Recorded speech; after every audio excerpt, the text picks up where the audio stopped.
नमस्कार, लोकतंत्र देख रहे हैं आप। मैं हूं आपके साथ नेहा दुबे।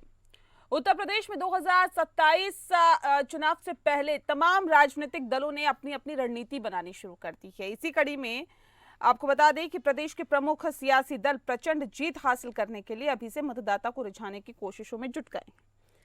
समाजवादी पार्टी ने भी आगामी विधानसभा चुनाव को लेकर बड़ा ऐलान किया है। एक वीडियो विज्ञापन जारी कर समाजवादी पार्टी ने 27 साल, जी हां, आपको बता दें कि 2027 में यूपी में स्त्री सम्मान समृद्धि योजना लागू करने का ऐलान किया है। सपा के राष्ट्रीय अध्यक्ष अखिलेश यादव ने सोशल मीडिया पर संदेश पोस्ट करते हुए लिखा है कि हम 2027 में स्त्री सम्मान समृद्धि योजना लाएंगे और हर बालिका, युवती, नारी को सबल देंगे। विज्ञापन में कहा गया है कि जिस तरह से पिछली समाजवादी सरकार ने अपना वादा निभाया था, उसी तरह दोबारा आपके सबके आशीर्वाद से समाजवादी पार्टी दोबारा अपनी सरकार बनाएगी, जिसके बाद पिछड़ा, दलित और अल्पसंख्यकों में शामिल आधी आबादी के चेहरे पर दोबारा मुस्कान छा जाएगी। पिछले वर्षों में तमाम दलों ने महिलाओं को अपने पाले में लाने की कोशिश की है। कांग्रेस महासचिव प्रियंका गांधी वाड्रा ने तो यूपी में 40% टिकट महिलाओं को देने का ऐलान किया था। उत्तर प्रदेश चुनाव के आंकड़े बताते हैं कि वोटिंग में महिलाओं की भागीदारी बढ़ने लगी है और 2002 के विधानसभा चुनाव में हुए तो उस चुनाव में 50% महिलाओं ने वोट डाले थे। पुरुषों का वोटिंग प्रतिशत 57% के आसपास रहा था। आखिरी बार 2017 में चुनाव, जी हां, विधानसभा चुनाव हुए तो महिलाओं का वोटिंग प्रतिशत पुरुषों से ज्यादा रहा। 2017 के करीब यहां देखा गया कि 60% पुरुष और 63% से ज्यादा महिलाओं ने वोट दिया था। बताया भी जाता है कि उत्तर प्रदेश में 2012 के विधानसभा चुनावों में पहली बार महिलाओं का वोटिंग प्रतिशत पुरुषों से ज्यादा रहा। उस चुनाव में 60% से ज्यादा महिलाओं ने वोट डाले थे।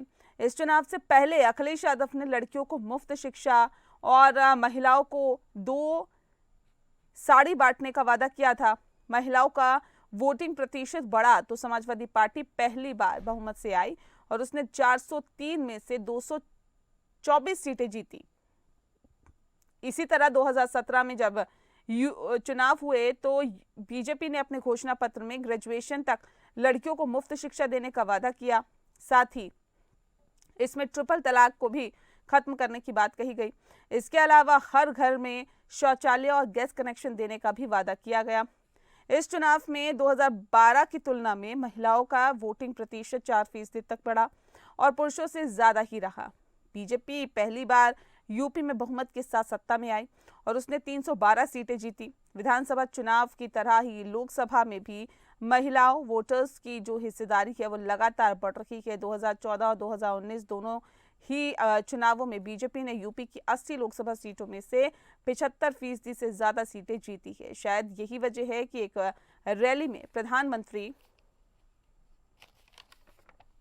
नरेंद्र मोदी ने महिला वोटर्स को साइलेंट वोटर बताया था। हालिया विधानसभा चुनावों में भी मैया योजना और लाडली बहना योजना ने दलों को वोट दिलाए थे, लेकिन अभी तक किसी ने महिला प्रदेश अध्यक्ष नहीं बनाया है, ना ही सीटों में भागीदारी दी है। आज हम यूपी के परिप्रेक्ष्य में महिलाओं के सियासी दम को समझने की कोशिश करेंगे।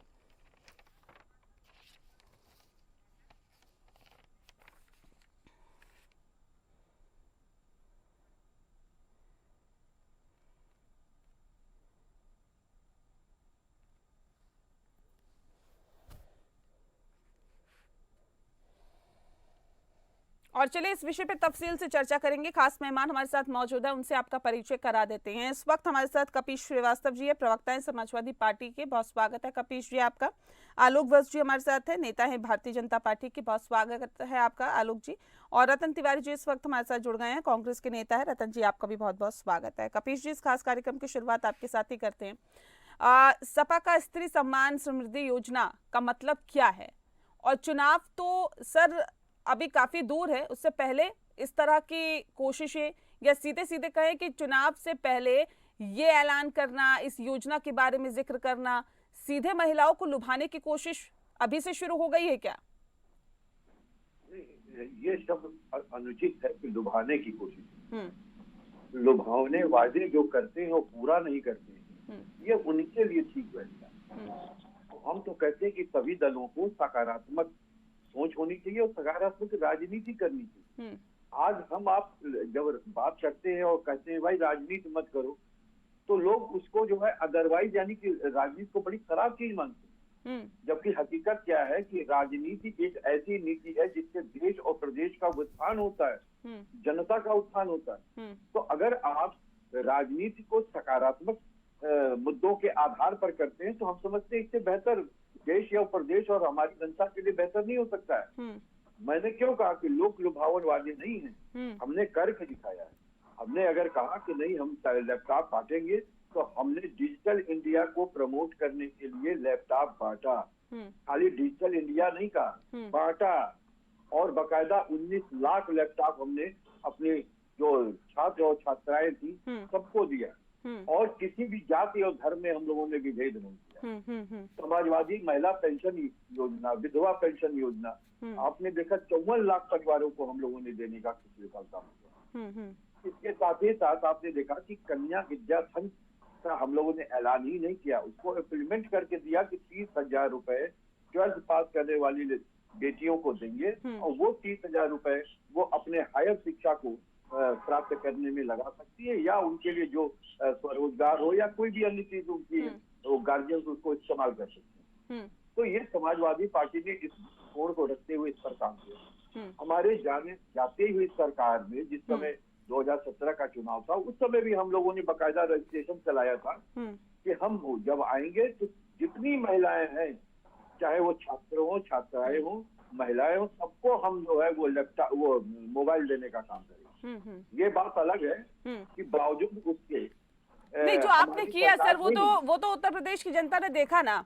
अब जो ये वायदे कर रहे हैं, क्या नहीं लगता है कि चुनाव से काफी पहले ये वायदे कर दिए गए? 25 चल रहा है सर, 27 में चुनाव है, 2 साल पहले ये वायदे। तो हम लोग चुनावी रेवड़ियां नहीं बांटते। हाँ। समाजवादियों के काम करने का ढंग एकदम बेहद अलग होता है। हम कभी नहीं कहेंगे कि हम 15 लाख रुपए लोगों के अकाउंट में पहुंचा देंगे। हम कभी ये नहीं कहेंगे कि हम बुलेट ट्रेन जो है वो चला देंगे। हम कभी नहीं कहेंगे कि 20,000 करोड़ रुपए नमामि गंगे पर देने के बाद उस गंगा का मंत्रालय ही समाप्त कर देंगे और गंगा मंत्री समाप्त कर देंगे। तो वो वायदे कीजिए जो आप जनता से पूरा कर सकते हैं। समाजवादी पार्टी ने अपने किए हुए तमाम वादों को पूरा किया है और हम चाहते हैं कि धर्म और जाति की राजनीति के ऊपर उठ करके सभी पार्टियां सकारात्मक दृष्टिकोण से इस देश और प्रदेश को मद्देनजर रखते हुए अपनी घोषणाएं करें। और तो ये तो भारतीय जनता पार्टी भी कह रही है कि हम तो जो वायदे करके आए थे वो हम पूरा कर रहे हैं और प्राथमिकता हमारी वही है। मैंने तो आपको जोड़ा दिया कि भारतीय जनता पार्टी ने कहा किया। भारतीय जनता पार्टी ने जो उनके किए हुए वादे थे, आपको मेरी आवाज मिल रही है? आ रही है सर आपकी आवाज। जी, मैं ये कह रहा था जो भारतीय जनता पार्टी ने अपने वादे किए थे वो पूरा कहाँ किए। प्रधानमंत्री जी ने क्या कहा था कि सरकार बनते ही 15 लाख रुपए एक एक लोगों के खाते में चले जाएंगे। किसी के भी खाते में पहुंच गया और तो वो हाथ उठा दे। आपने कहा कि हम 100 से ऊपर स्मार्ट सिटी बना के देंगे। 10 का नाम पूछते हैं तो कोई बताने के लिए तैयार नहीं है, ना परिभाषा बता पाता कि स्मार्ट सिटी का क्या परिभाषा है। 56 और बढ़ा दिए। बुलेट ट्रेन आपने देखा क्या कहीं चल रही है? 15वें साल में ये सरकार जाने वाली है, माने तीसरा रिज्म ये सरकार का चल रहा है। 2 रिज्म ये पूरा कर चुके हैं, बावजूद उसके वही वायदे और वही। ठीक है सर, मैं लौटती हूँ। आलोक जी जवाब दीजिए, वो दावे और वायदे कहाँ? ये तो कह रहे हैं अगर हम आए तो हम तो वो करके दिखाएंगे और हमने करके दिखाया है। देखिए नेहा जी, एक चीज तो बड़ा साफ है कि आज के इस दौर में महिलाओं की बल्ले बल्ले है। हर पार्टी का फोकस महिला वोटर पर मेल वोटर से ज्यादा है। उनको लुभाने की, उनको देने की, ये सब कवायद जरा तेजी से हो रही है और महिला वोटरों की भागीदारी भी पुरुषों से बढ़ के हो रही है। लेकिन अभी मैं कपीस भाई को सुन रहा था, इन्होंने जितने बातें कही, अगर वो सब इनकी इतनी अच्छी थी तो जनता ने इनको क्यों गद्दी से उतार दिया? इस पर क्या जवाब है इनका? उसके बाद दूसरी चीज, कि ये कहना भूल गए कि इसी पार्टी ने अतीक अहमद, मुख्तार अंसारी, आजम खान जैसे दुर्दांत अपराधियों को जन्म दिया और उनका एक तांडव, एक दंश, एक आक्रामकता, एक बर्बरता प्रदेश की जनता ने सदियों तक झेला। तीसरी बात, ये कहते हैं कि हम धर्म और जाति से ऊपर उठ की राजनीति करते हैं। इनकी पार्टी का शुरू से माई गठबंधन रहा है मुसलमान और यादव। आज परिस्थिति मुसलमानों के वोट को अपने तरफ इकट्ठा नहीं, रखने गलत ट्रैक में जा रहे हैं ना। महिलाओं की बात करिए ना सर, महिलाओं को सशक्त करने के लिए आपकी सरकार ने क्या किया? ये तो कह रहे हैं कि हम समृद्धि योजना लेकर आएंगे जी, हम तो महिलाओं का सम्मान भी करेंगे, उन्हें समृद्ध भी बनाएंगे। आप क्या कर रहे हैं उसका जिक्र करिए ना। ऐसा है, हमने जो महिलाओं के लिए किया है, हाँ, वो इतिहास कायम किया है। मुस्लिम महिलाओं को हमने 3 तलाक जैसे चीजों से मुक्ति दिलाई है। मैं गांव के परिवेश का आदमी हूँ। गांव में जो महिलाओं को शौच के लिए जिस दर्द का सामना करना पड़ता था, वो हमसे छिपा हुआ नहीं है। आज उस चीज को हम लोगों ने इतिहास कर दिया। सारे गांव में टॉयलेट्स बगैर जाति धर्म देखे 19 करोड़ शौचालयों का निर्माण कराया। हमने गरीब महिलाओं को घर दिया। हमने गरीब महिलाओं को आयुष्मान कार्ड दिया जो 5 लाख तक का मुफ्त इलाज करा सके। हम आज भी गरीब महिलाओं को राशन का सपोर्ट दे रहे हैं। ठीक है, ये सारी चीजें ठीक है, मैं आ रही हूँ। कपीश जी को मैं रुक कर लेती हूँ। रतन तिवारी जी भी हमारे साथ जुड़े हुए हैं। रतन जी मैं आती हूँ, लेकिन उससे पहले कपीश जी देखिए, महिलाओं को क्या चाहिए, कैसे समृद्ध होगी महिलाएं, कैसे उनका सम्मान होगा? शौचालय तो देखिए एक बेसिक चीज थी कि कह रहे नहीं था लोगों के पास, महिलाओं के पास, हमने दिया। घर नहीं था, हमने दिया। सबसे बड़ी बात यह है कि एक सुरक्षित माहौल, ये कह रहे हैं कि हमने दिया। कह रहे हैं कि पहले की जो सरकारों में सुरक्षित महसूस नहीं करती थी, आज महिलाएं सुरक्षित महसूस करती है। तो बहुत बड़ी बात है अगर ऐसा होता है तो। ऐसा है, आप स्वयं बताइए कि ऐसा हो रहा है क्या? ब्रिजभूषण जैसे लोग ये अपने पार्टी में रखते हैं, सेंगर साहब जैसे लोग, चिन्मयानंद जैसे लोग, कितने लोगों का नाम? सारे माफिया तो इन्हीं के पार्टी में बैठे हो, चाहे ब्रजेश सिंह हो और या कोई भी हो। आप सेंगर जेल में है, चिन्मयानंद जेल में आपकी वजह से नहीं है। सेंगर आपकी वजह से जेल में नहीं है। जब दोषित हो गए तब आपने पार्टी से निकाला है। और आपके सांसद साक्षी महाराज उनसे जेल में मिलने जाते हैं। जब सांसद जीत जाते हैं तो कहते हैं कि हम इसलिए गए थे कि ताकि हम उनको धन्यवाद ज्ञापित कर सके कि हम उनकी वजह से चुनाव जीत गए। तो आप उनमें के लोग हैं। आप क्या नारी सम्मान की बात करेंगे? आपने 10-90 को ही मिटा दिया, जो हमने उत्तर प्रदेश सरकार में अपनी बहन बेटियों के लिए पावर्ड बनाने के लिए लाइन दी थी। 10-90 आपने उसको समाप्त कर दिया। और आपका जो लैला मजनू अभियान था उसका क्या हुआ? वो तो उल्टे मुंह गिर पड़ा। भाई बहन को आप परेशान करने लगे, माता पिता को आप परेशान करने लगे। तो पहले तो काम करने का तरीका सीख लेना चाहिए भारतीय जनता पार्टी। आपको अगर देखना हो तो पुलिस को ईशान राइफल से लेकर हर चीज से हम लोगों ने सुसज्जित करने का काम किया अपने समय में। आपने क्या दिया? हमने अगर 108 दिया एम्बुलेंस, तो आपने एक भी एम्बुलेंस दिया हो तो मुझे बताइए। तो सबसे बड़ी चीज है कि आप धर्म के आधार पर विभेदीकरण करके आप राजनीति में जीतते हुए रहे हैं। हम हारे हैं, इसमें कहीं दो राय नहीं। हमने करने के बाद हारे। हम बकायदा आगरा एक्सप्रेसवे देने के बाद हारे, हम मेट्रो देने के बाद हारे, हमने लखनऊ में इंस्टीट्यूट दिया। ठीक है, अच्छा ये बताइए, ये जो अभी जो विषय है उस पर बात करें सर। स्त्री सम्मान समृद्धि योजना में क्या देंगे महिलाओं को? भी तो पता चले क्या मिलेगा उसमें।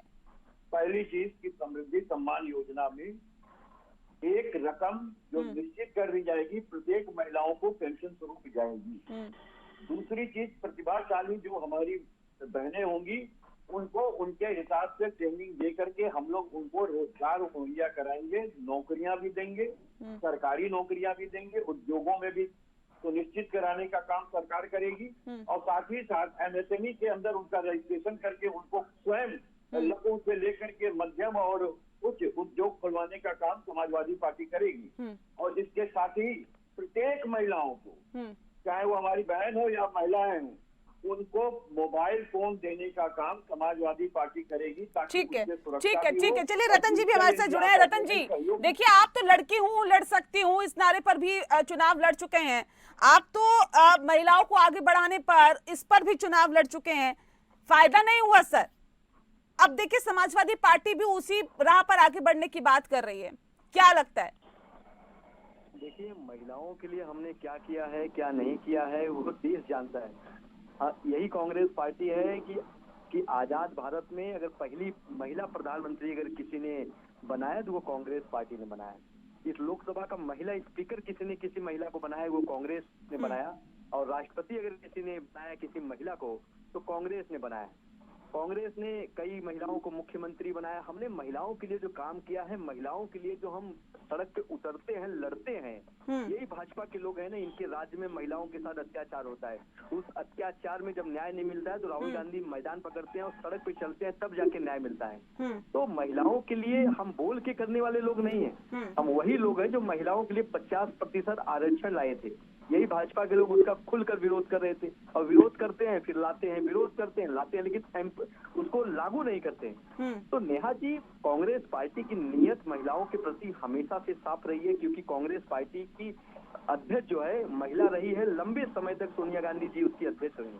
तो महिलाओं के प्रति हम वफादार हैं, ईमानदार हैं, और महिलाओं के लिए बहुत कुछ सोच के रखे हैं। हम सरकार में जब आएंगे महिलाओं के लिए बहुत अच्छा करेंगे। ठीक है, सरकार में आएंगे तो महिलाओं के लिए बहुत अच्छा करेंगे, लेकिन ऐसे में क्या नहीं लगता है? लोग जी बताइए, कुछ आप कहना चाह रहे, अपनी बात को रखिए। कांग्रेस के प्रवक्ता को मैं यही कहना चाहूंगा, न 9 मन तेल होगा न राधा नाचेगी।